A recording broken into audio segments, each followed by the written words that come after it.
a escenarios epidemiológicos, ¿no? Cuando vemos la presencia del vector, la presencia de casos, ¿no? Ahí sí podemos hablar también de un caso de chikungunya, un caso de Zika, ¿no? Entonces, acuérdense, por ejemplo, el Zika y chikungunya no es muy típico, ya no es algo muy común. El chikungunya siempre, acuérdense que si te quieren poner un caso, es que tiene bastante dolor articular, ¿listo?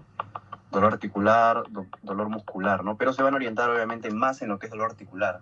Por ejemplo, si te preguntan cuál de estas 4 enfermedades se puede llegar a complicar, ¿no? En evolucionar una artritis, ¿no? A una artritis crónica, es el chikungunya, ¿listo? El Zika casi siempre lo preguntan por el hecho de transmisión vertical, ¿no? En el recién nacido, por transmisión vertical puede generar microcefalia, ¿listo? Y la fiebre amarilla sí es otra, ¿ya? La fiebre amarilla sí es otra pregunta muy importante, que esa norma sí no se actualiza creo que desde el 2013, ¿ya? Pero la fiebre amarilla sí es muy importante porque acuérdense que genera ictericia, ¿ya? Por eso se llama fiebre amarilla, ¿no? Y generalmente, antiguamente, les llamaban los vómitos negros, ¿no? Porque generan hematemesis, ¿no? Obviamente la gente no sabía que se llamaba hematemesis, que era vómito con sangre. ¿Listo? Entonces esos pacientes que tienen ictericia, hematemesis, también hay que pensar en fiebre amarilla, ¿no? Lo bueno, ¿no? A diferencia del Zika, chikungunya y dengue, ¿por qué no hay tanta actualización de guías de fiebre amarilla? Porque tiene vacuna, ¿no? Y eso es pregunta, que puede ser pregunta de CRED, de escenario de vacunación, etcétera, ¿no? A ver, ¿quién me dice cuándo se pone la vacuna para la fiebre amarilla o vacuna antiamarílica?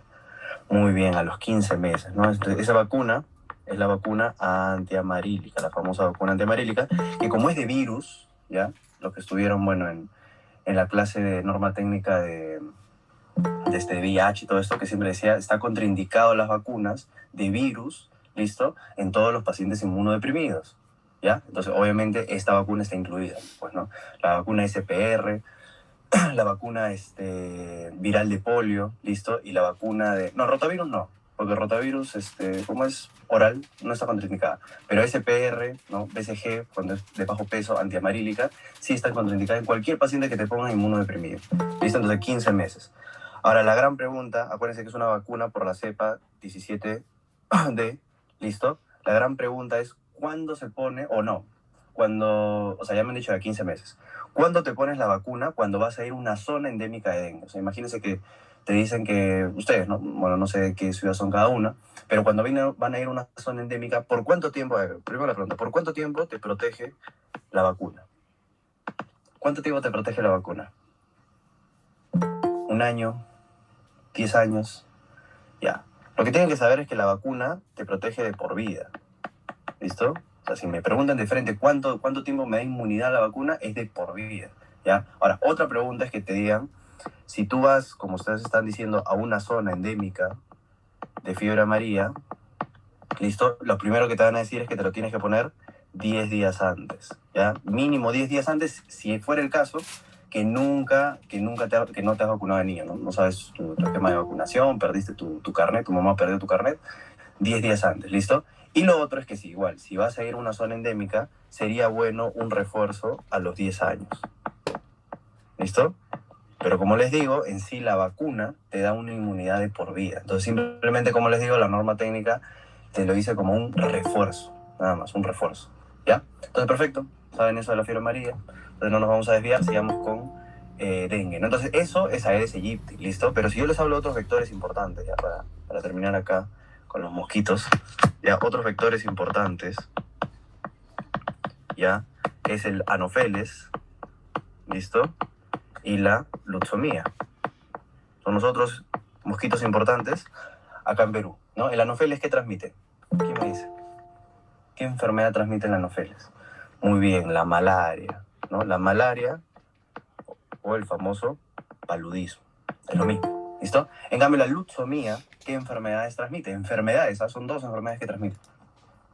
La leishmania, muy bien. ¿Y cuál más? ¿Qué más transmite?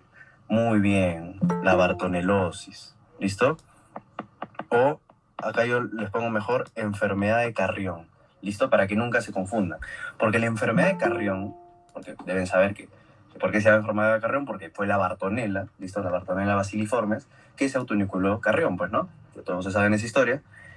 Pero Pero la enfermedad de Carrión se divide en dos tipos, ¿no? Si es aguda, ¿ya? Que esa es la famosa fiebre de Oroya, o si es crónica, ¿listo? Que esa es la famosa verruga peruana. Entonces, si fiebre de Oroya, verruga peruana, es lo mismo que decir enfermedad de Carrión, ¿no? Y esto es lo mismo que decir que ustedes dicen bartonelosis. Entonces, ojo, porque esto han preguntado bueno, para los de medicina, han preguntado con respecto a la bartonelosis en el examen pasado, ¿no? Entonces, es algo que tienen que diferenciar mucho, ¿no? De malaria, ¿ya? No vamos a indagar mucho en esto para no desviarnos, pero ustedes saben que la malaria dentro de su ciclo biológico lo que genera es hemólisis, ¿no? Una anemia hemolítica, porque el esperozoito se mete a la sangre, se convierte en esquistocito y después se rompe, ¿no? Entonces lo que hace al final es una anemia hemolítica. Y eso lo que produce que es anemia, ¿no? Obviamente, e ictericia, porque genera hemólisis. Ahora, la enfermedad de Carrión, ¿no? La manera aguda, la fiebre de Oroya, el tropismo de la Bartonella va contra las células, también contra los eritrocitos, y también genera anemia, también genera ictericia. Entonces la clínica de la fiebre de Oroya, ¿no? Con la malaria, con el paludismo, es muy similar, muy similar. Entonces, ¿qué es lo que me va a diferenciar una malaria de una enfermedad de Carrión en el caso clínico? ¿Quién me diría algún dato? Muy bien, el lugar, ¿ya? Nunca olviden eso. Porque la malaria es en la selva, ¿listo? Al igual, o sea, el anófeles vive en la selva, al igual que la Aedes aegypti. En cambio, la luxomía generalmente son en lugares de la sierra. En algún momento han preguntado, generalmente lugares que son de 1000 a 3000 metros sobre el nivel del mar. ¿Ya? Entonces nunca olviden eso. Ahí les he dado el resumen todo de lo que es vectores, enfermedades, etcétera, ¿no? Y el anófeles y la luxomía sí se parecen mucho, ¿no? Porque son mosquitos que tienen ahí su cuerpo está bien rojito, o sea, es como que inflado. Pero la luxomía está más inflado todavía. En cambio, el anófeles no, el anófeles sí tiene sus características que son sus patitas manchadas. ¿Ya? Listo, entonces el Aedes. Entonces el Aedes es el mosquito que estamos viendo que transmite el dengue. Entonces, ¿qué es el virus del dengue? El virus del dengue es de la familia Flaviviridae, del género Flavivirus, ¿no? Entonces tiene 4 serotipos. Esto es importante también que sepan. El virus dengue tipo 1, tipo 2, tipo 3 y tipo 4, ¿no? Una pregunta, ¿cuál de los 4 son los más graves?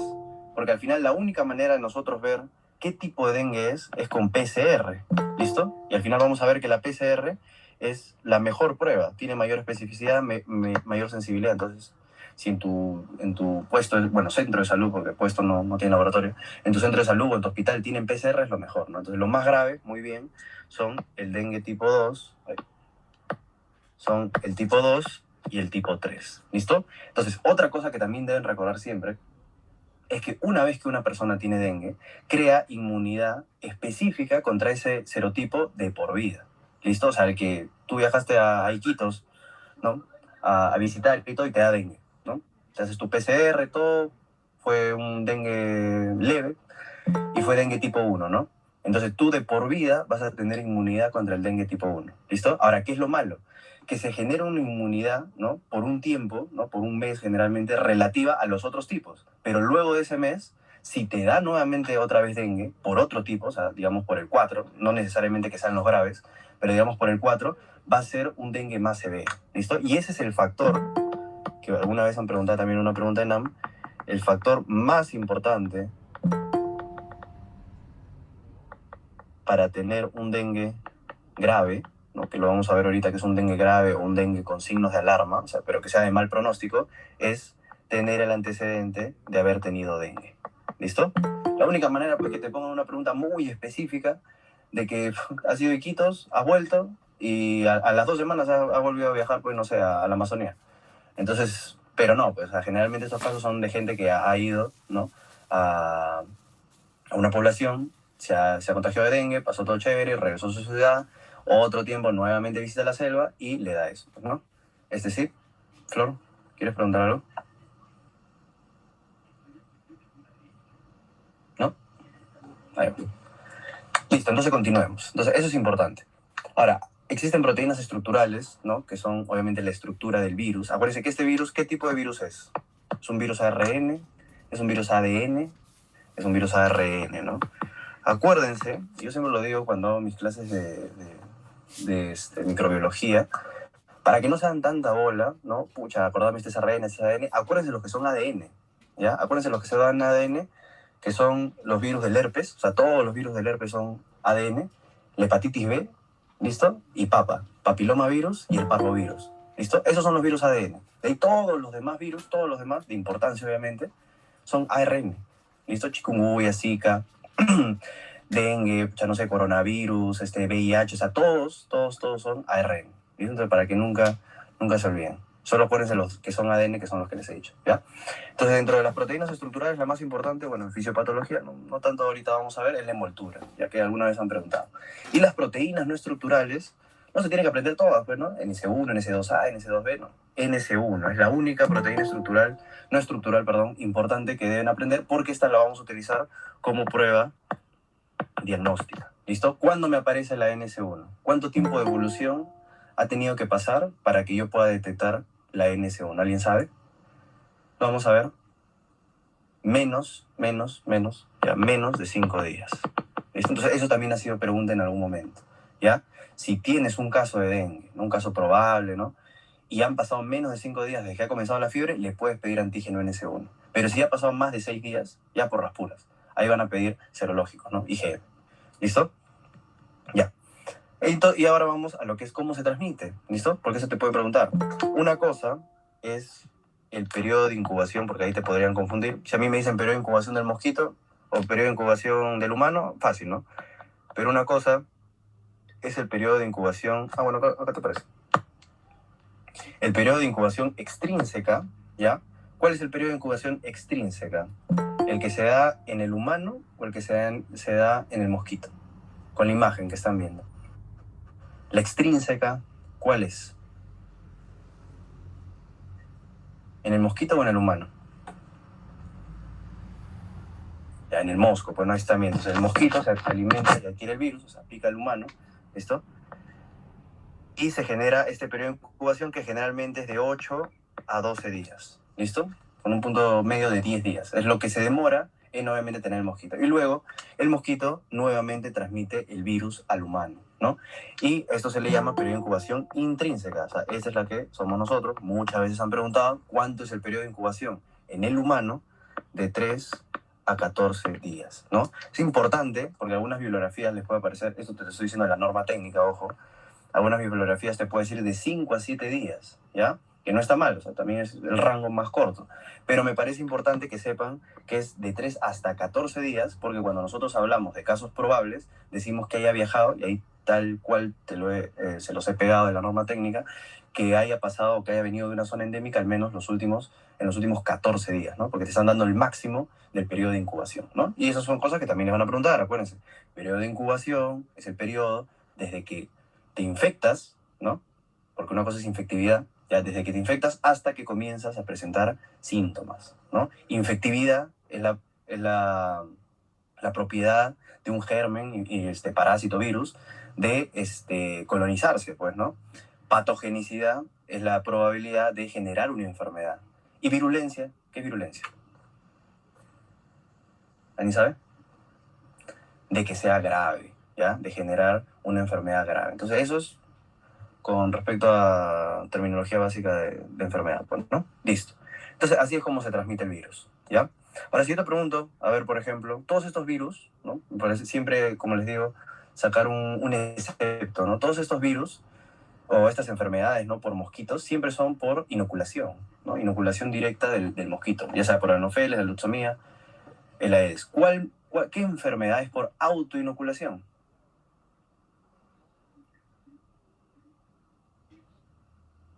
Muy bien, la enfermedad de Chagas. Acuérdense que la enfermedad de Chagas, que también es una enfermedad metaxénica, es transportada por el Triatom infestans, ¿no? Y eso se genera no por inoculación, sino por autoinoculación. O sea, lo único que hace el Triatom infestans es ir, ¿no?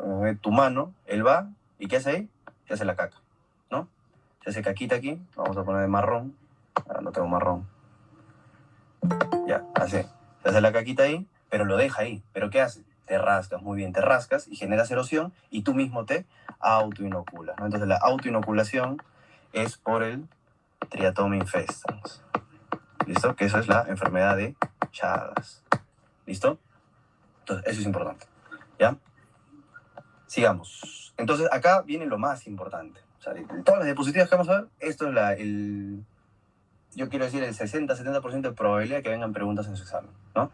Diferenciar los escenarios entomológicos o epidemiológicos del dengue, ¿listo? Entonces, cuando hablamos de escenarios entomológicos, ¿ya? Un ratito, voy a ver acá. Ya. Cuando hablamos de escenarios entomológicos, es simplemente para ver la presencia, el signo de Romaña es la enfermedad de Chagas, sí. El signo de Romaña, es que ¿qué es lo que pasa? Existen lesiones del Chagas por la autoinoculación. Pero cuando tú haces lo mismo, ¿no? O sea, justo te rascaste, pero las heces del mosquito se quedaron en tu dedo y te lo pasas por la conjuntiva del ojo, a eso se le llama chagoma, ¿ya? Para que sepan eso. O sea, también es la misma transmisión, pero por la mucosa de la conjuntiva. ¿Listo? Ya, entonces, el escenario entomológico 1, ¿ya? El escenario entomológico 1 nos dice que no hay presencia del vector, ¿no? Es el resumen. Nunca se ha reportado la presencia del vector. En cambio, el escenario 2, ¿listo? Nos dice que ya ha habido la presencia del vector. Entonces, los escenarios entomológicos solo nos dicen si hay presencia de vector o no. No, acá no ves si hay casos, etcétera, ¿no? Eso es solo presencia en escenarios entomológicos, ¿listo? Entonces, con respecto a eso, cuando tenemos un escenario entomológico 2, vemos estratificación de riesgo, ¿no? Porque ya nos dicen que hay un vector, ¿listo? Entonces, escenario 2, en general, ¿ah? Porque en escenario epidemiológico 2 también vamos a ver que ya hay vector. Entonces, siempre acuérdense de 2, ya hay vector. A partir de 2 ya hay vector. ¿Listo? Entonces, ahí vamos a ver si es de bajo riesgo, mediano riesgo o alto riesgo para la propagación, ¿no? Y todo esto lo vemos ¿con qué? Con el índice aédico. ¿Qué es el índice aédico? ¿No? Nosotros vamos a hacer una vigilancia, porque todo el escenario entomológico 2, aquí ya hemos visto la presencia, por ejemplo acá en Tacna, que se ha visto la presencia del vector, ya se comienza a hacer vigilancia epidemiológica, que ahorita lo vamos a ver, ¿no? Se comienza a hacer vigilancia epidemiológica, entonces vamos a casas, ¿listo? Entonces es el número de casas totales en donde hemos encontrado el vector, ¿listo? Sobre el número de casas visitadas. ¿Listo? Eso es el índice aédico, ¿ya? Casas totales en donde se ha encontrado el vector, ya sea en cualquier estado larvario, ¿no? Pupa, huevo, larva o el mosquito ya adulto, ¿listo?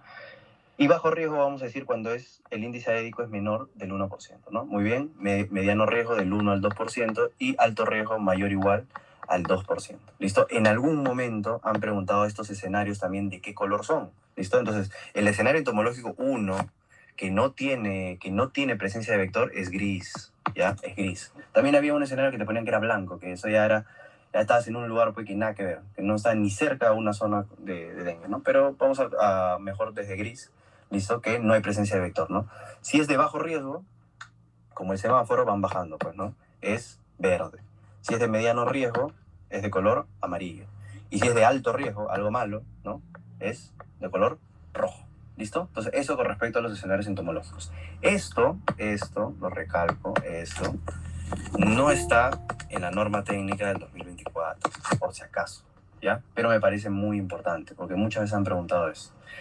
Ahora, los escenarios epidemiológicos, esto sí está en la norma técnica del 2024 y ahora están especificados el hecho del escenario 3. Entonces, el escenario 1, al final, o sea, si se dan cuenta, los escenarios entomológicos es lo mismo que epidemiológico, solo que solo hablo de si hay vector o no. Porque, ¿qué te dice el escenario entomológico 1?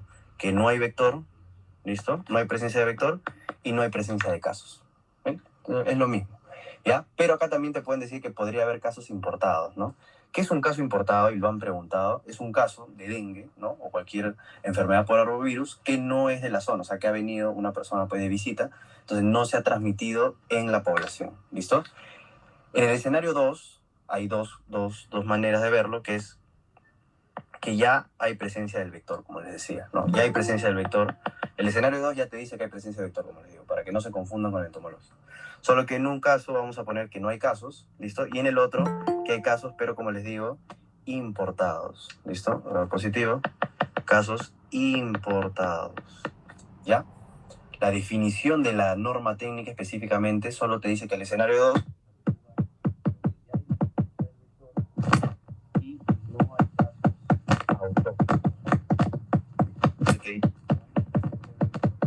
Y ese te dice que tiene presencia del vector,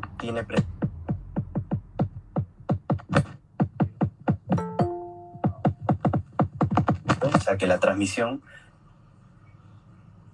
¿No se escuchó? ¿Desde qué momento no se ha escuchado? ¿Ahorita se está escuchando bien? Ah, ya, creo que eran los golpecitos del pencil, ajá. Ya, bueno.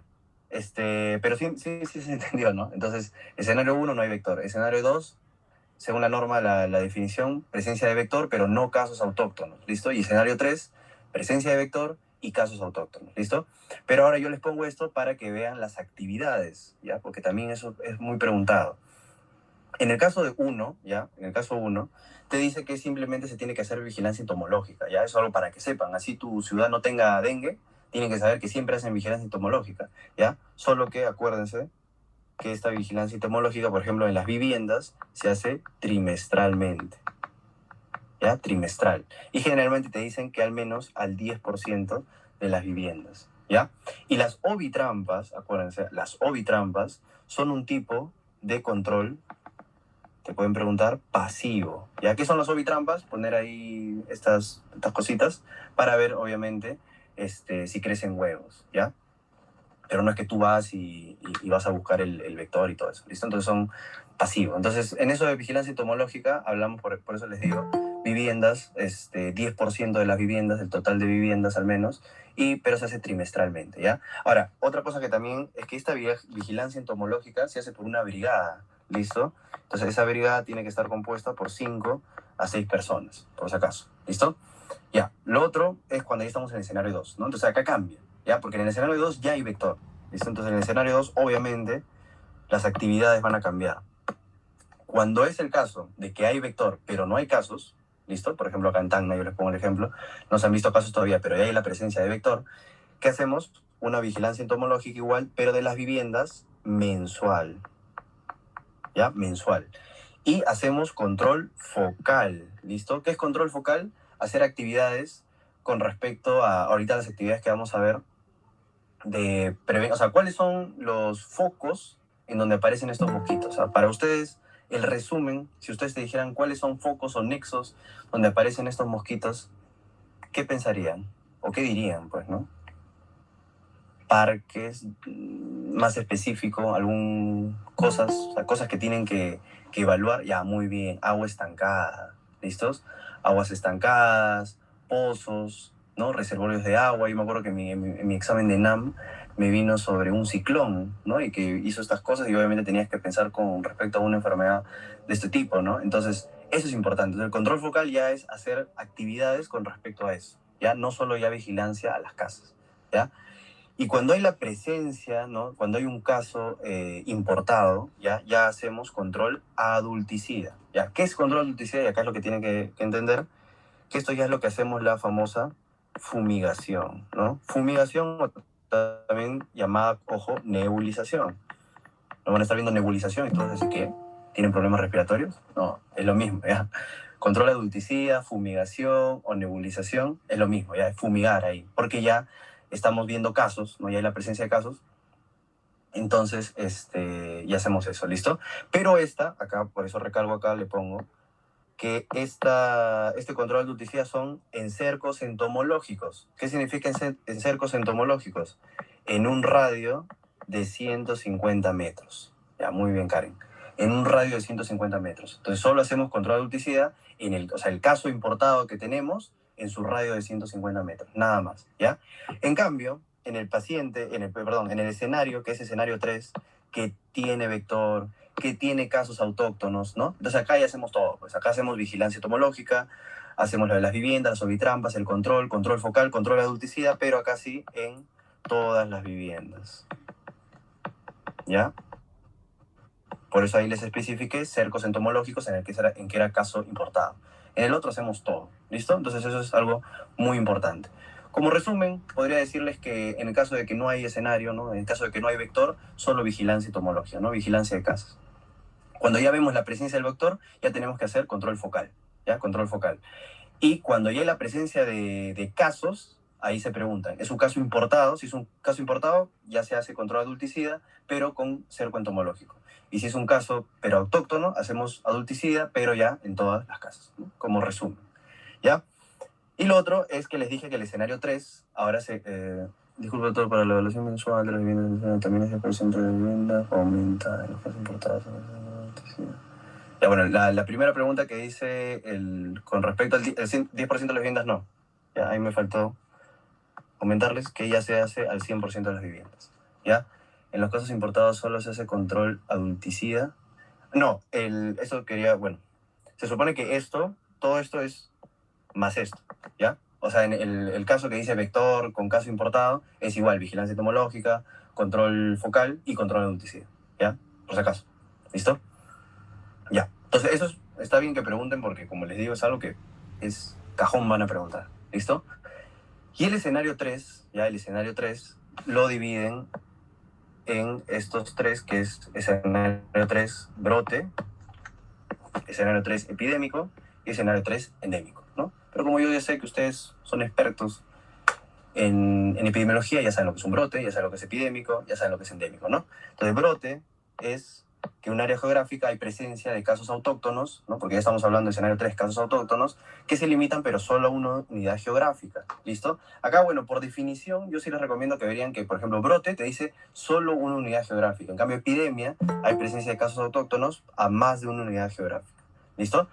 Como ustedes, lo que se deben saber como definición es que un brote es un aumento de casos inusual, ¿no? Vean esa palabra, inusual es brote, porque a veces muchos se confunden entre brote y epidemia, ¿no? En cambio, la epidemia es un aumento de casos en una población de algo que, no inusual, sino en algo que no está dentro por así, de los cuartiles que generalmente siempre hay en esa población, ¿no? O sea, por ejemplo, sí puede haber dengue, o sea, puede ser un lugar de dengue, pero de la nada comienzan a aumentar más los casos, ¿no? Entonces es una epidemia.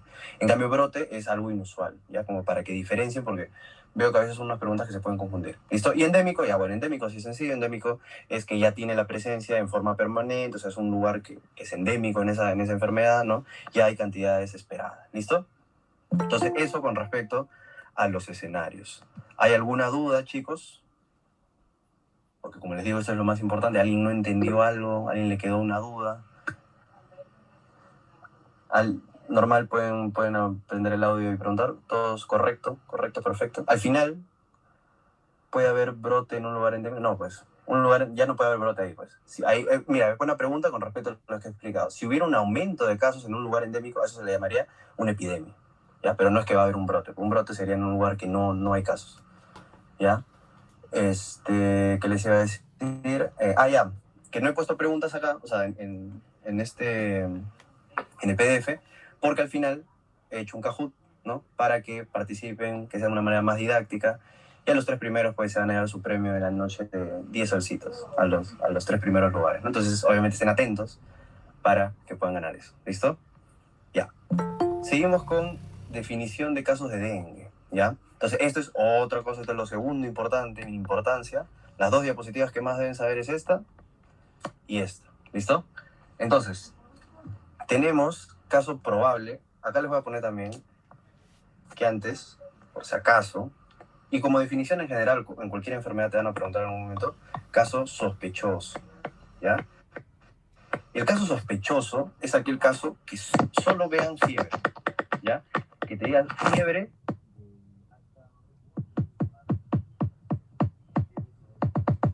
O sea, si solo te dicen que es un paciente que tiene fiebre y que ha estado en la selva o en un lugar endémico de dengue, pero no tiene artralgias, no tiene cefalea, o sea, no tiene nada más, solo tiene fiebre, ahí tú dile sospechoso, ¿ya?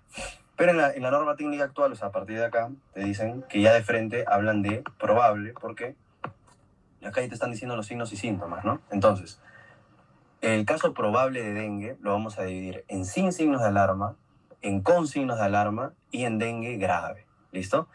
Entonces, para mí, relativamente sencillo, ¿ya? Yo puedo entender que a veces, obviamente, si no es primera vez que están viendo esta enfermedad o no, pero vamos o sea, les quiero enseñar de una manera que no se les parezca muy complicado, ¿ya? Cuando hablamos de un caso sin signos de alarma, yo le digo a esto la clínica selvática inespecífica, ¿ya? O sea, son signos y síntomas que te puede dar el chikungunya, que te puede dar el Zika, ¿listo? Que te puede dar hasta la leptospirosis, o sea, muchas enfermedades que son endémicas en la selva, ¿ya? Entonces, miren, primero la definición, ¿ya? Para hablar de caso probable, como les decía, es una persona que tiene fiebre, ¿no? Menor o igual a 7 días, ojo, menor o igual a 7 días, y que estaba en una área de transmisión de dengue, ¿no? Por el Aedes dentro de los 14 días antes del inicio, ¿no? Porque ustedes ya saben que el periodo de incubación es de 3 a 14 días, ¿no? Por eso te dice eso la norma técnica. Y que tenga al menos uno de los siguientes, como que cefalea, ¿no? Mialgias, artralgia. Entonces, dense cuenta que son síntomas inespecíficos, pues, ¿no? O sea, clínica que podría tener cualquier enfermedad. Entonces, eso es sin signos de alarma, ¿no? Cefalea, mialgias, artralgias, náuseas, vómitos y rash y exantema que generalmente aparecen en el a veces eso te podrían preguntar para diferenciar un caso de Zika, chikungunya, que el rash aparece en diferentes días, ¿no? Pero por si acaso se los dejo. El que sí me parece importante que sepan es esto. Dolor ocular o dolor retroocular, ¿no? Si te dicen eso, en un caso, tú marca dengue. O sea, dolor retroocular es el dato que te dan para que tú marques dengue, ¿ya? Entonces no te vas a confundir, por favor, no te vas a confundir con una neuropatía óptica o neuritis óptica, que es el dolor al movimiento ocular, ¿ya? El dolor ocular o retroocular que te están diciendo acá es obviamente que es dolor de cabeza, ¿no? Pero que lo sientes literal en los ojos, ¿ya? Entonces eso es característico del dengue, pero es inespecífico. Ahora, ¿qué te pueden decir también que es sin signos de alarma? Ojo, leucopenia, ¿ya? Pero todos sus leucocitos están en 2000, eso es algo malo. No, la leucopenia es algo normal, ¿listo? O sea, es algo normal en la evolución. Entonces, eso también es sin signos de alarma. O que te digan también, por si acaso, signo de torniquete positivo. Ahorita vamos a ver que el dengue se caracteriza por tener muchos casos de hemorragias, ¿listo? Entonces, ahorita vamos a ver que cuando ya es con signos de alarma, ya hay hemorragias, pero leves, ¿no? Entonces, acá, en el que es sin signos de alarma, puede haber, como decir, así decirlo, petequias, pero cuando te hacen prueba de torniquete. O sea, ya saben cuál es la prueba de torniquete, no amarran y ahí van a aparecer petequias. ¿Ya? Entonces, pero eso es sin signos de alarma porque, en otras palabras, tú estás provocando, ¿no? Que hay esa extravasación. Entonces, facilito, ¿no? Sin signos de alarma, nada grave. Acuérdense, dolor retrocular es lo más frecuente, lo que te van a orientar. Si te quieren poner, obviamente, paciente o estás en una zona y simplemente te quieren decir si es dengue, si es zika, si es chikungunya, ¿no? Si es leptospirosis, ¿ya? Bueno, acá se los pongo también, por si acaso, ¿ya?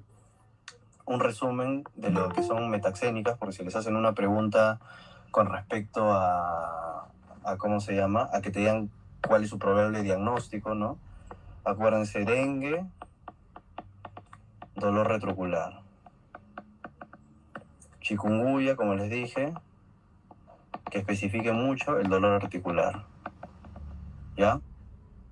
Leptospirosis, dolor en pantorrillas, característico. Dolor en pantorrillas o que te digan inyección conjuntival. ¿Ya? Dolor en pantorrillas, inyección conjuntival, porque ictericia es ya una leptospirosis grave. Aunque acuérdense que no es lo más frecuente, no es la presentación más frecuente. Si te dicen anemia, fiebre, ictericia, ya les dije que piensen en malaria o bartonelosis. ¿Listo? Y eso obviamente lo van a diferenciar del lugar, ¿ya? ¿Qué me están diciendo? Describiste un periodo, describí un periodo. Todavía no he hecho las fases. Ahí vamos a hablar de efervescencia, todo eso. Ahorita estamos hablando de casos. ¿Listo? El mar sangriento con islas blancas es algo que se le atribuye también al dengue, pues, ¿no? Ya. Entonces, quedó claro cuando hablamos que sin signos de alarma, ¿ya? Ahora, cuando hablamos dengue con signos de alarma, casi es muy importante que vean alguno de estos datos.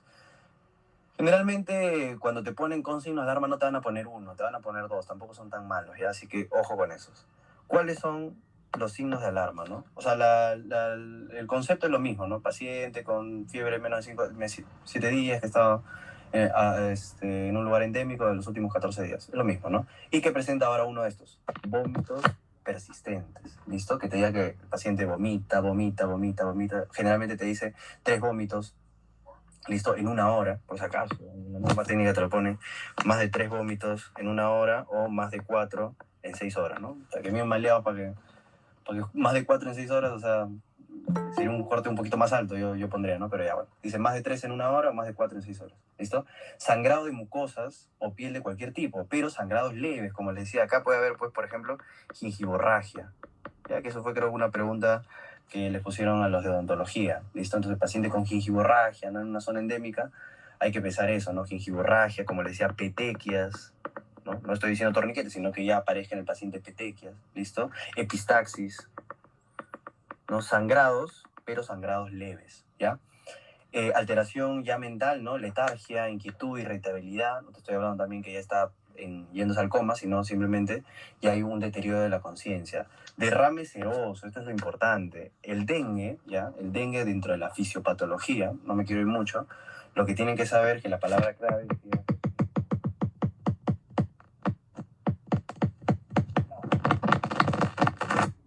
Entonces, esa extravasación del plasma puede hacer aumento, ¿no? Derrames en todas las cavidades serosas, ¿no? ¿Cuáles son las cavidades serosas? Pericardio.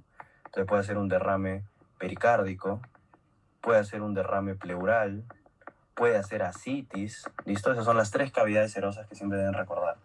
Entonces, el dengue puede hacer eso, ¿ya? Entonces, y eso ya es signo, con signos de alarma, ¿ya? No piensen que es grave, ¿ya? Porque ahorita vamos a ver que es grave, ¿ya?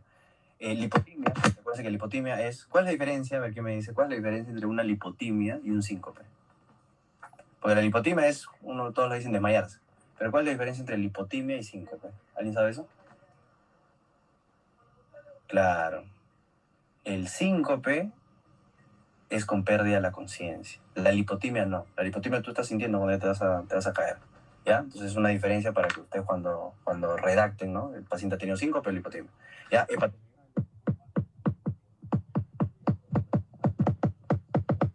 Esto, el aumento progresivo del hematocrito, ¿ya? Dentro de la fisiopatología, ¿ya? Lo que ustedes tienen que ver en el laboratorio y que ya me dice que es grave es que aumente el hematocrito y disminuyan las plaquetas. Entonces, esto laboratorialmente, el aumento de hematocrito y la plaquetopenia, ya me dice que es un dengue con signos de alarma.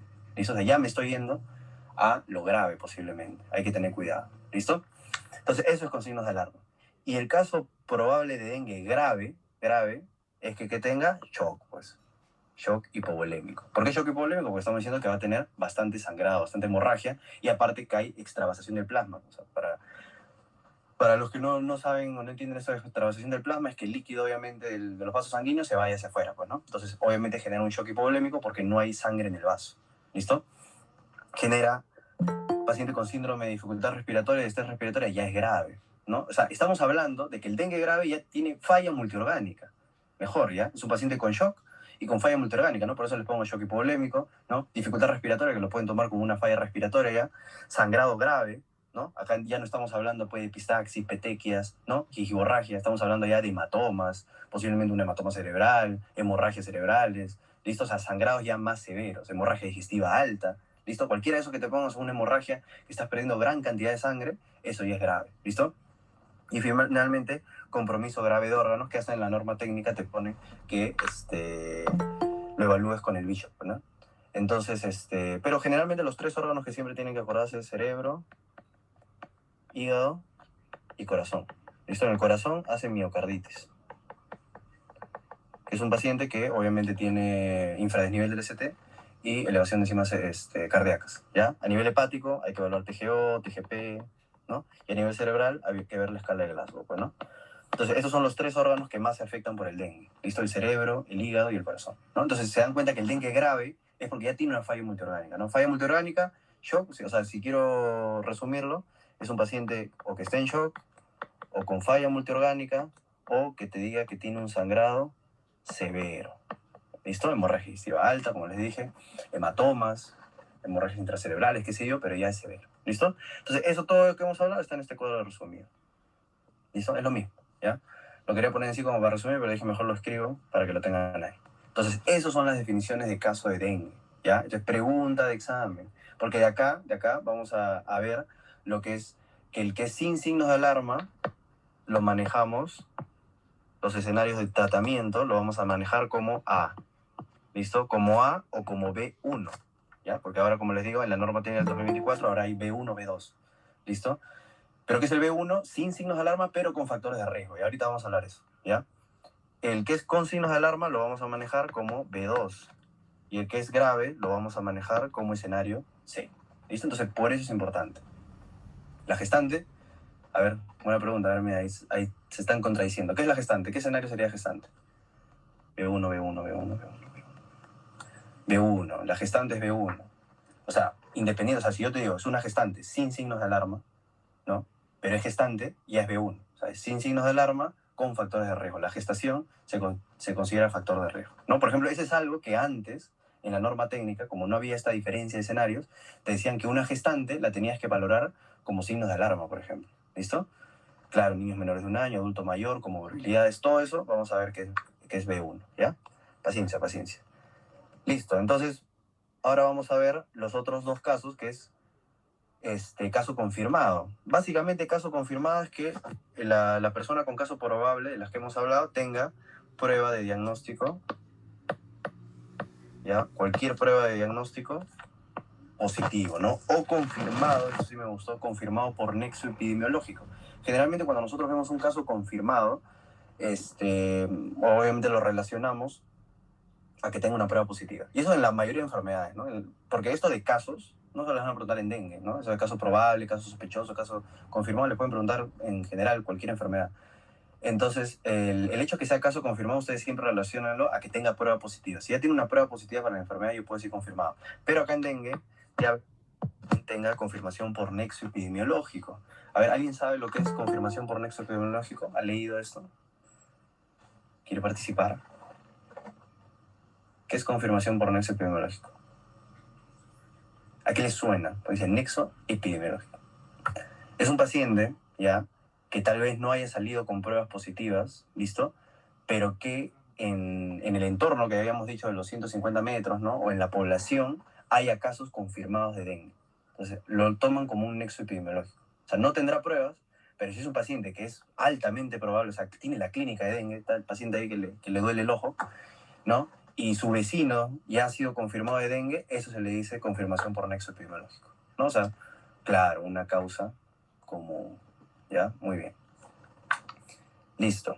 Y el caso descartado, obviamente, es el caso de que haya sido probable, pero se hizo una evaluación con criterio epidemiológico, se hizo una evaluación con criterio epidemiológico, o sea, lo que hablamos del nexo, o sea, no hay pacientes donde vive que ni siquiera tienen dengue, ya la clínica me parece un poco confusa y tiene resultados negativos de laboratorio, eso ya es caso descartado.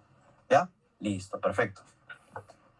Y acá les pongo el resumen, pues, ¿no? Lo que les decía, ¿no? El antígeno, y lo que respondieron muy bien, el antígeno NS1, ¿listo? ¿Cuándo lo voy a pedir? Cuando el cuadro tiene menor o igual a 5 días. Solo ahí, ¿ya? Igual que el PCR, ¿ya? Menor o igual a 5 días. De ahí te ponen otras pruebas que también son de necropsia, pues, ¿no? Tejido para necropsia, en el caso del recién nacido que sí vamos a ver del cordón umbilical en las primeras 24 horas, pero eso lo vamos a ver en casos especiales, ¿ya? Histopatología, pero eso tú no lo vas a hacer, pues, ¿no? Y lo otro que es el ELISA, ¿no?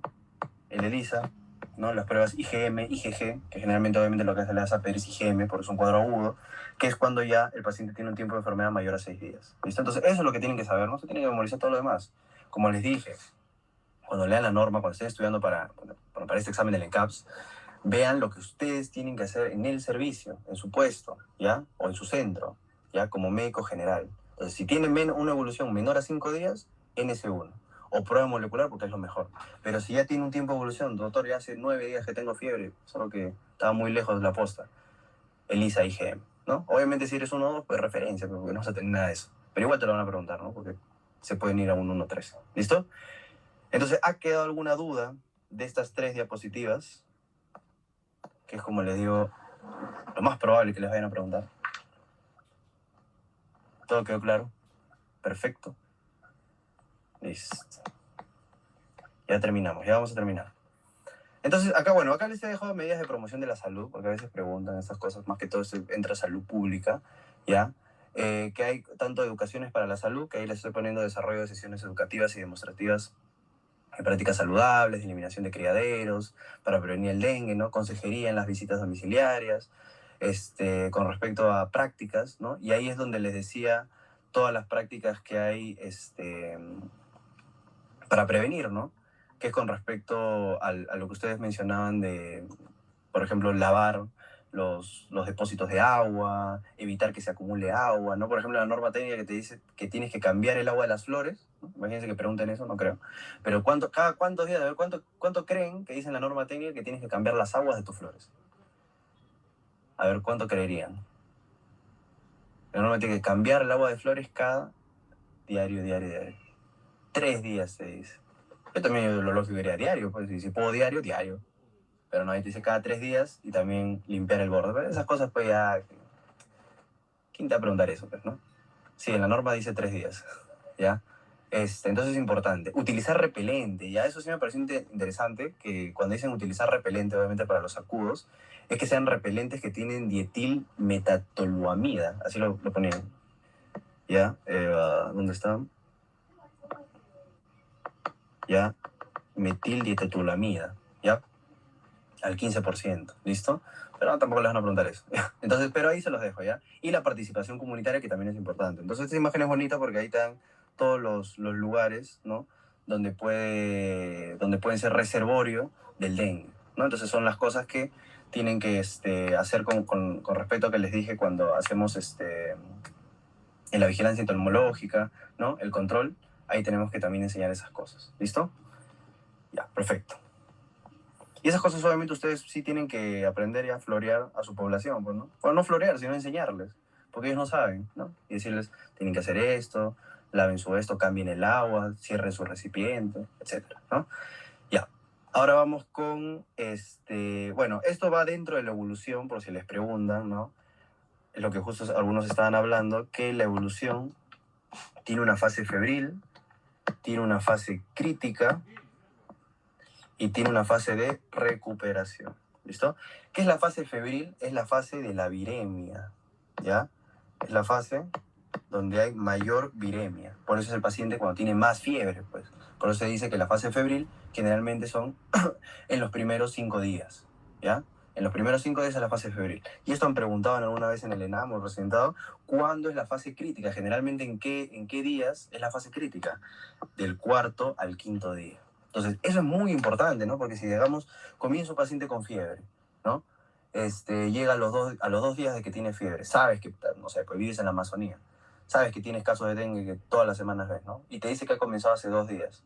Entonces, tú tienes que tener cuidado porque puede que tenga dolor articular, tranquilo, ¿no? Pero tienes que, y eso también, en los tratamientos, así sea plan A, mientras el paciente tenga dengue, y ojo, bueno, no sé dónde anotarlo, pero esa es una enfermedad de notificación inmediata, ¿ya? Las enfermedades de notificación inmediata. O sea, te viene paciente con dengue, sacas toda tu ficha epidemiológica, ¿ya? Entonces tienes que hacer control todos los días, ya cada 24 horas. Entonces, pero eso me parece de importancia porque así sea un paciente sin signos de alarma, ¿ya? Que te aparezca el segundo día, más o menos al cuarto, quinto día hay una mejor evaluación, pues, ¿no? Porque sabes que esos son los días en donde les decía que acá, como pueden ver, acá está el aumento del hematocrito con la caída de las plaquetas. ¿Ya? Entonces es muy importante que hay eso. Y si es reinfección por serotipo, ¿te refieres al mismo serotipo? Les dije, cuando tienen una A por otro, no, ahí sí, pues. O sea, ahí es más, cuando, por ejemplo, en la norma técnica no está como factor de riesgo que hayas tenido un dengue pasado, por ejemplo. Pero creo que sí es de importancia que ustedes sepan, ¿no? Que es lo que habíamos comentado, que si ya has tenido dengue antes y tienes otra infección por otro serotipo, tendrías que tener mayor precaución con esos pacientes porque la gran probabilidad es de que genere un dengue con signos de alarma o grave. ¿Listo? No, la notificación inmediata es en todos los casos. ¿Ya? Eso yo también, justo no sé por qué había visto en algún lugar que lo notaban como de notificación inmediata, pero en la norma al menos dice desde el tratamiento tipo A que tienes que hacer notificación inmediata. O sea, antes de que hablen de tratamiento ya te menciona eso, ¿ya? No sé si hay otro documento donde hable de enfermedades de notificaciones, pero en la norma técnica de dengue, la que les estoy presentando, te dice que es de notificación inmediata, ¿ya? O al ¿cómo se llama? O al jefe del establecimiento, lo más rápido posible, ¿ya? Listo, ahora con respecto, bueno, entonces eso, ¿no? Al cuarto, quinto día generalmente se da la fase crítica, ¿ya? Es la fase y después de eso pasa ya la fase de recuperación, que es llamada la fase de efervescencia, ¿ya? Sí, o sea, sin importar el caso, igual se tienen que notificar, ¿listo? Entonces, en el embarazo, ahí vamos a ver ahora condiciones especiales de 4 que vi, ¿ya? Que son con respecto a que, por ejemplo, el embarazo no constituye un factor de riesgo para la presentación de dengue. O sea, el embarazo en una embarazada, lo que habíamos hablado, no hace que tengas dengue con signos de severidad o dengue grave, ¿no? Está dentro de factores de riesgo, pero no hace que empeore el dengue. Pero por lo contrario, ¿no? El dengue sí puede empeorar ya al embarazo, ¿no? Entonces la mujer puede presentar mayor actividad uterina, ¿no? Y que tenga mayor actividad uterina hace que esto aumente el riesgo, obviamente, de aborto, de parto prematuro, ¿no? O sea, cualquiera de las enfermedades que ustedes saben que está relacionada a un aumento de actividad uterina, ¿ya? Bueno, no.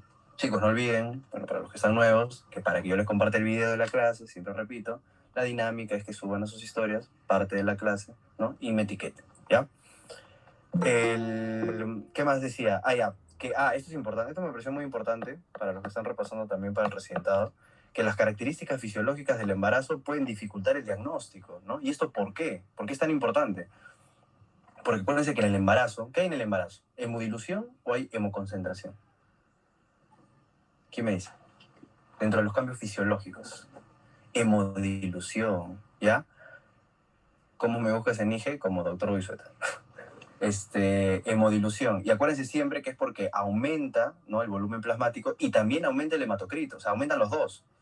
Solo que siempre recuerden que aumenta mucho más el volumen plasmático, por eso hay hemodilución. Entonces, en estos casos que estamos hablando, que una gravedad sería la hemoconcentración, el embarazo me podría complicar un poco este hallazgo. Entonces, por eso es importante esas cositas saber, ¿no? Igual el tema de la leucocitosis, ¿no? Las embarazadas tienen una leucocitosis fisiológica, ¿no? Tienen una trombocitopenia fisiológica. ¿Ya? Entonces hay que tener siempre caso. Y hasta te menciona el hecho de que te podría confundir una paciente con dengue, ¿no? Un aborto, ¿no? Casos de que una gestante no tenga un sangrado en la primera mitad del embarazo, tú piensas que es aborto, pero no, es dengue, ¿no? Entonces hay que tener, obviamente, esas cosas cuidado, ¿no? Obviamente ustedes ya saben todo eso, ya han pasado ginecobstetricia, entonces ya lo relacionan, ¿listo? Y la transmisión vertical te dice que es de 1.6%, o sea, es baja, ¿no? La transmisión en el parto. Pero que te dice que si se adquiere dentro de los 15 días previos al parto, aumenta el riesgo, ¿no? Acá creo que lo más importante es que sepan que el dengue aumenta la actividad uterina, ¿ya? Entonces hay que tener cuidado con eso. Y con respecto, si me preguntan cuál sería el parto, ¿no? Doctor, ¿y si es parto vaginal o parto por cesárea? No depende del dengue, no depende del... O sea, la norma no te habla con respecto a si es grave o no, o sea, y te lo dice, independientemente de las patologías obstétricas. O sea, si tiene su parto prematuro, si tiene su aborto, qué sé yo, manejas como lo que es el manejo de aborto, el manejo de parto pretérmino, ¿me entienden? ¿No? Entonces no influye que sea la característica del dengue, ¿ya? El recién nacido o lactante te ponen que generalmente son asintomáticos, ¿no? Habíamos visto lo del diagnóstico laboratorial en ellos. Le puedes pedir sangre del cordón umbilical en las primeras 48 horas para el PCR, ¿listo? Y si en qué caso hubiera dengue con signos de alarma o severo, ¿listo? O grave, perdón, la mortalidad es más elevada, ¿no? Pero la mayoría son asintomáticos. El adulto mayor, que acá lo ponen como mayor de 60 años, así se la pone acá en Perú, tiene más riesgo de complicaciones, ¿no? Entonces vamos a ver también en el manejo, acuérdense, tanto en el niño como en el adulto mayor, la concentración, o sea, ya se están dando cuenta que toda la fisiopatología que hemos hablado del dengue, hay esto de la extravasación del líquido, ¿no? Del shock, entonces hay que manejar bien los volúmenes, ¿ya? Entonces, eso tiene que tener en cuenta, ¿ya? Y es susceptible a la deshidratación durante la fase febril, ¿no? Porque acuérdense que cuando uno tiene fiebre, se deshidrata, ¿ya? Y con respecto al dengue con enfermedades concomitantes, por ejemplo, la diabetes que se ha visto más relacionado con generar un dengue grave, ¿no? O sea, puede exacerbar, por ejemplo, una cetoacidosis diabética, ¿no? La hipertensión no se ha visto mucha relación, solo se ha visto que obviamente si genera complicaciones en lo que es, por ejemplo, falla de órgano, puede ser directamente por ya complicaciones de la hipertensión también, ¿no? Imagínense un hipertenso ya de 62 años que posiblemente tenga una falla cardíaca, tiene dengue y eso podría, pues, hacer sinergismo, ¿no? Y con respecto a insuficiencia renal aguda y enfermedad renal crónica, valorar más lo que es la infusión en la hidratación, ¿no? Hay que tener más cuidado con eso, ¿ya? Porque vamos a ver, ¿no? Cuando nosotros hidratamos, no irnos al otro extremo, ¿no? Que es el de sobrecargar al paciente con líquidos, ¿listo? Entonces, entendiendo eso, hemos entendido qué es el dengue, quién lo transmite, cuál es la clínica, cuáles son los escenarios, los casos, todo. Ya nos vamos al tratamiento, ¿ya? Sencillo, lo que habíamos hablado. El tratamiento lo dividimos. Grupo A es el paciente con dengue sin signos de alarma, ¿no? Entonces, ¿qué característica tiene eso? Que el tratamiento es en el hogar, ¿no? Igual bajo supervisión médica, como les dije, siempre lo vamos a tener que evaluar cada 24 horas, ¿no? No importa que sea sin signos de alarma. El B1, ¿no? Dengue sin signos de alarma, más factores de riesgo, ¿ya? ¿Cuáles son los factores de riesgo? Ya los habían mencionado, ¿no? Menor de 1 año, ¿no? Mayor a 65 años, que presente diabetes, ¿no? Diabetes, hipertensión, enfermedad renal, ¿no? Enfermedad renal crónica, úlcera péptica también te ponen, ¿listo? Úlcera péptica, ¿listo? ¿Qué más había mencionado? La gestación, ¿listo? La gestación, todos esos son considerados, ¿ya? Factores de riesgo, ¿ya? Asma también, pero bueno, asma también, ¿ya? Y también el uso de anticoagulantes. ¿Por qué el uso de anticoagulantes? Porque obviamente estamos hablando que esos pacientes pueden hacer hemorragia, pues entonces ya es considerado factores de riesgo, ¿no? Entonces anticoagulantes igual. Y también, acá por si acaso también lo voy a poner, riesgo social. ¿Qué es riesgo social? ¿Quién me dice qué es riesgo social? Ahí justo Brigitte me ha dicho riesgo social. ¿Pero qué es riesgo social? A ver. ¿Quién me dice? ¿Qué es un paciente con riesgo social? Bueno, que viva solo, no puede haber un paciente que vive solo, pero está cerca de la posta, no es riesgo social. Ya, muy bien. Riesgo social es que tenga baja accesibilidad al puesto, o sea, que viva lejos, ¿no? Que sea pobre, ¿ya? Y que sea un abandono social o sea, en sí, que no tenga acceso al puesto de salud. O sea, ese también lo vamos a manejar como un B1, ¿no? De preferencia, que se quede en hospitalización por monitoreo. ¿Ya? ¿Por qué? Porque el B1 vamos a ver que son pacientes que requieren hospitalización en unidades de vigilancia clínica, ¿ya? Eso también tienen que saber, ¿eh? Una cosa es que te digan, ojo, unidades de observación del paciente febril, que eso solo son 12 horas, ¿no? O sea, solo lo ven 12 horas. Y otra cosa es eso que está mencionando, que es la unidad de vigilancia clínica. También lo pueden ver como Ubiclin, ¿ya? Que atiende las 24 horas. ¿Listo? Entonces, en los pacientes, como les digo, B ya es hospitalización. ¿Listo? Entonces, antiguamente, obviamente, A era casa, B hospitalización, C UCI. ¿Ya? Entonces, acá se mantiene. Es lo mismo, solo que el B se está diferenciando, ojo, que el B1 es sin signos de alarma, pero con factores de riesgo, ¿no? Entonces, ya como es B, ya es hospitalización. ¿Listo? El B, que ya es con signos de alarma, obviamente dicen requieren hospitalización más administración de líquidos intravenosos. Por ejemplo, el B1 ya es hospitalización, pero puede haber la opción de dar vía oral, ¿no? Pero a partir ya del B2, ya sí o sí es endovenoso. Y el C obviamente también es endovenoso, pero este paciente ya se va a UCI. ¿Listo? A UCI sí o sí. Entonces miren el manejo del grupo A. Ya, el manejo del grupo A es el que más van a ver, porque obviamente la mayoría van a ser sin signos de alarma. Como les dije, es una evaluación diaria por el personal de salud del establecimiento de salud, ¿no? Una dieta normal, con líquidos abundantes, lo que queremos prevenir es la deshidratación, por eso lo más importante en el paciente con dengue es hidratarlo, ¿no? En el adulto, 2 litros a más al día, en los niños líquidos abundantes, y el manejo de la fiebre, ¿listo? El manejo de la fiebre, lo primero que vas a hacer en los pacientes del grupo A es medios físicos, ¿no? ¿Qué es medios físicos? Meter a la persona, bueno, si es un niño, ¿no? En una tina de agua tibia, pues, ¿no?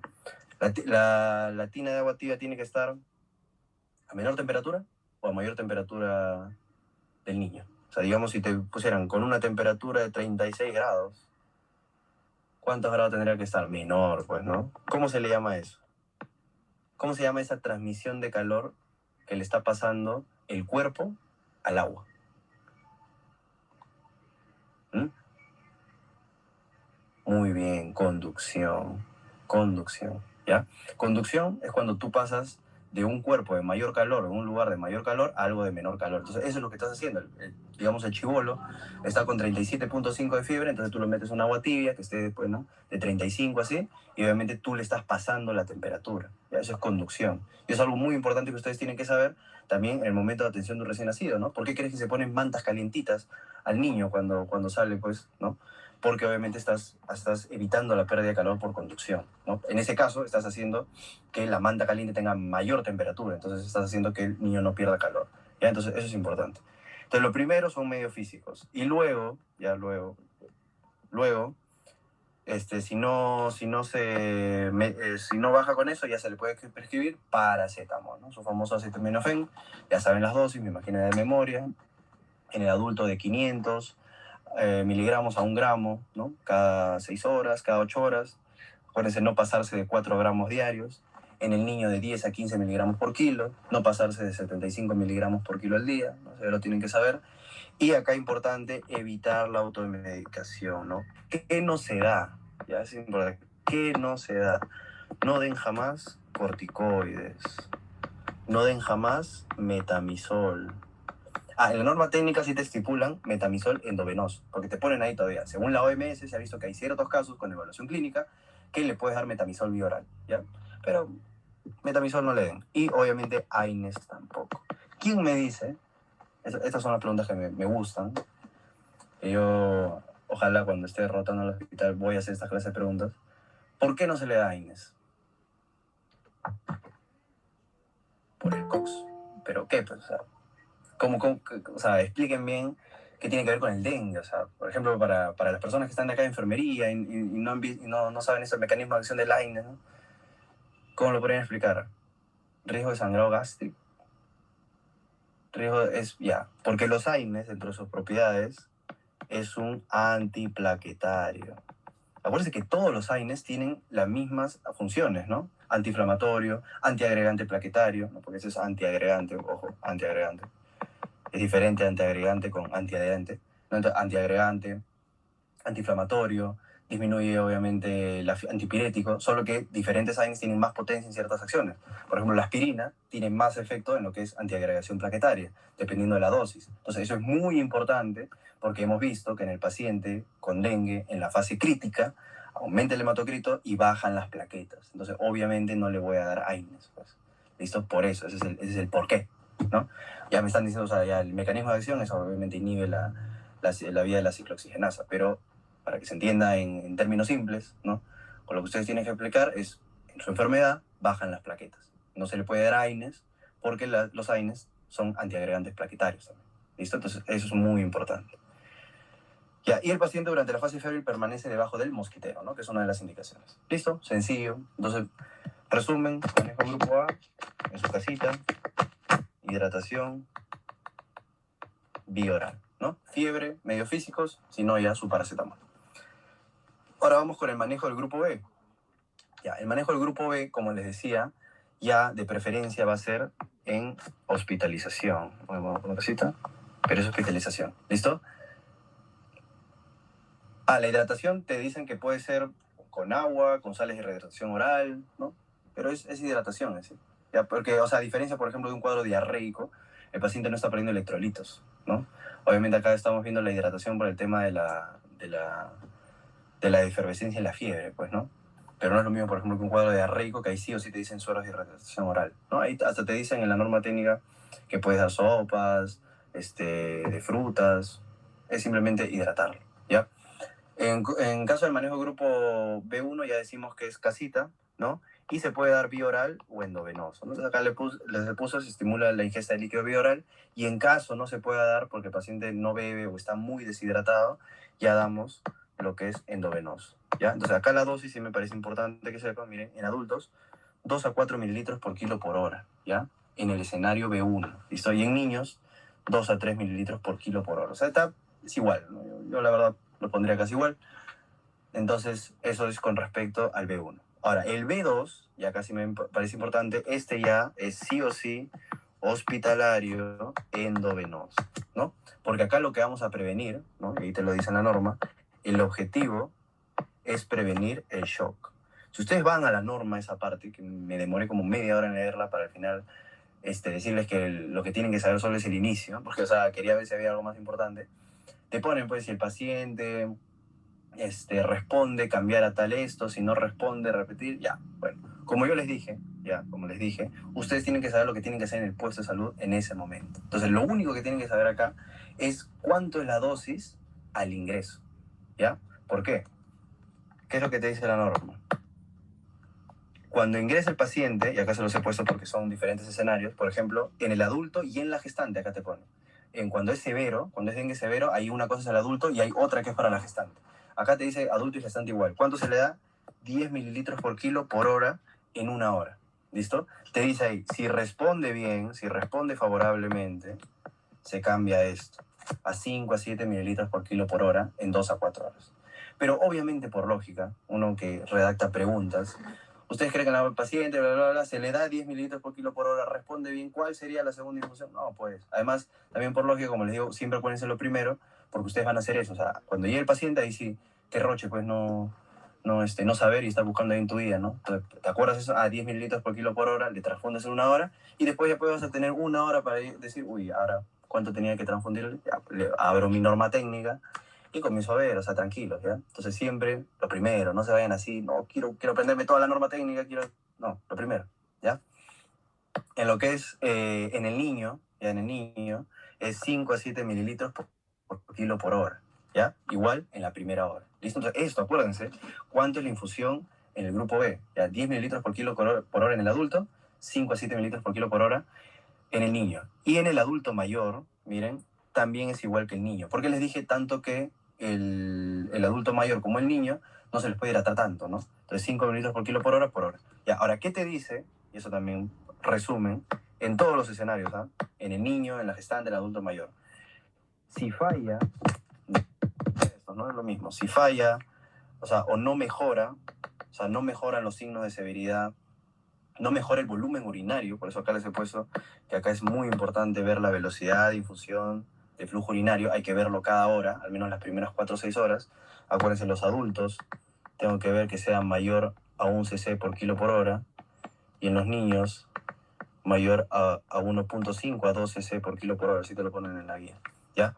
Pero no nos van a preguntar, pero es importante que siempre hay que evaluar eso, el flujo urinario y los signos, ¿no? Entonces, si no mejora, ¿qué te dice la norma? Repite. Repites. ¿Y qué pasa si no mejora con el segundo bolo? Repites. O sea, la misma cosa, por eso he perdido tiempo ahí leyendo. Lo importante es que a la tercera que repites, en los 3 escenarios, para ya no estar copiando cada rato, en los 3 escenarios, la tercera repites, no responde, ahí ya lo manejas como grupo C. ¿Listo? Lo manejas como un dengue grave. Si en cualquiera de esos que estás repitiendo mejoró, es como que se haya sido acá. Bajas a 5 a 7 mililitros por kilo por hora. ¿Ya? Entonces, por eso les digo, ¿ya? Entonces, grupo B2, que ya está en el hospital, endovenoso, sí o sí, adultos, 10 mililitros por kilo por hora. Niños y adultos mayores, 5 a 7 mililitros por kilo por hora. Nada más, ¿ya? Y el manejo del grupo C, ¿no? Se trata de pacientes que requieren tratamiento de emergencia y después de estabilizarlo con el shock se van a ir a unidades especializadas de manejo de paciente crítico, ¿no? O sea, se van a ir a UCI, que es lo que habíamos dicho, que es el grupo C.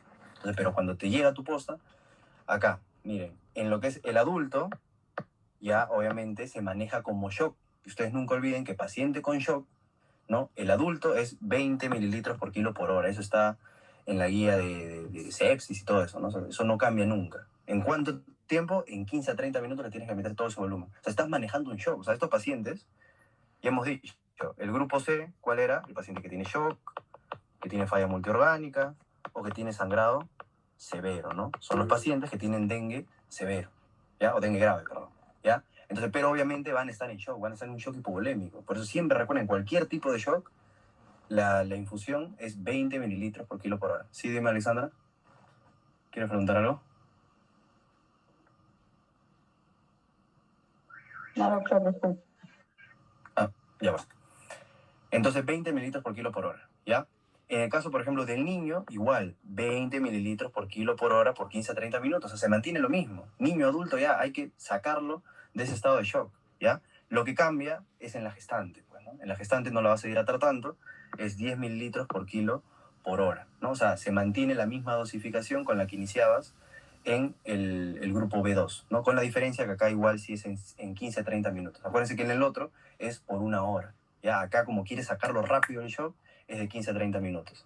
Y en el adulto, ya acá te dicen solo métele 250 mililitros. No seas tan agresivo. De 15 a 30 minutos igual, ¿ya? Igual, si responde bien, te vas abajo. Si responde mal, repites hasta 3 veces igual. Ya repites 3 veces. Y doctor, ¿y qué pasa si a la tercera no mejora? Ya no hay grupo D, ¿no? Lo que habían dicho ayer. ¿El grupo D existe? No existe, pues. Obviamente no existe.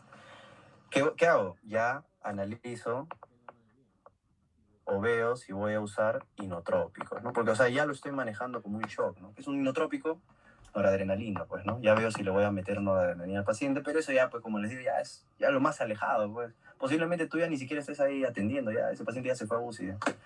Así que acuérdense la dosificación, ¿ya? Entonces, en grave, 20 mililitros por kilo por hora, tanto en el adulto como en el niño. Ya sobre todo, lo primero que deben acordarse acá es adulto-niño. Ya cuando sepan bien eso, ya vean lo de la gestante, adulto mayor, que obviamente son ya situaciones especiales. ¿Listo? Entonces, en grupo B2, ¿no?